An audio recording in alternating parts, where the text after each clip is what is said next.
Sarong barangay Tanod nasubot na sa impluwensya nin Arak padagos na pigahanap ngunyan makalis na mahulog sa Bicol River sa Banwaan nin Milaor. MDRRMO may pangapudan sa mga residente kan Banwaan. Bilog na detalye sa report na ini.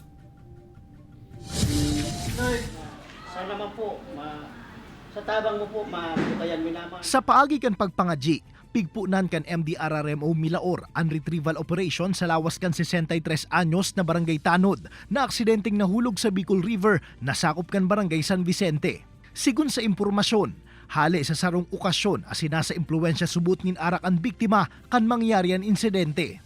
Sigun sa nakahiling digdi mismo sa porsyon na ini nahulog ang biktima, pigtutubudan man na sa sobrang kaburatan na outbalance ini dangan duro-diretsong narata pasiring sa salog.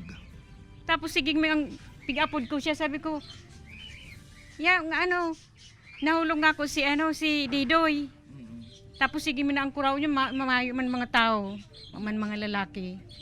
Tapos na duman, sige na si karakampay niya, hanggang duman. Sa presente, padagos ang retrieval operation kan MDRRMO, katabang ang Coast Guard asin opisyales de barangay. Ngunyan, dahil kami makalaog duman, maibugo na Marian Water Lily.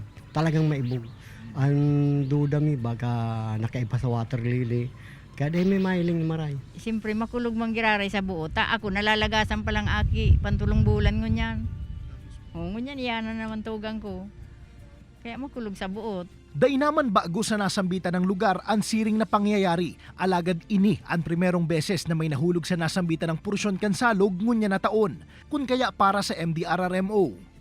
Plano ko na kaiguan ng orientation sa mga lalo na ligdi sa gilid kang salog na mai-orient yung mga tao duman na pag may nahiling ng nalalamo o nahulog, kisira itong mag-apunsindan ng pwedeng makaputan kang taong na nahulog. Kaibanan si Gerald Gandia, Jesse Cruzat, Balitang Bicolandia.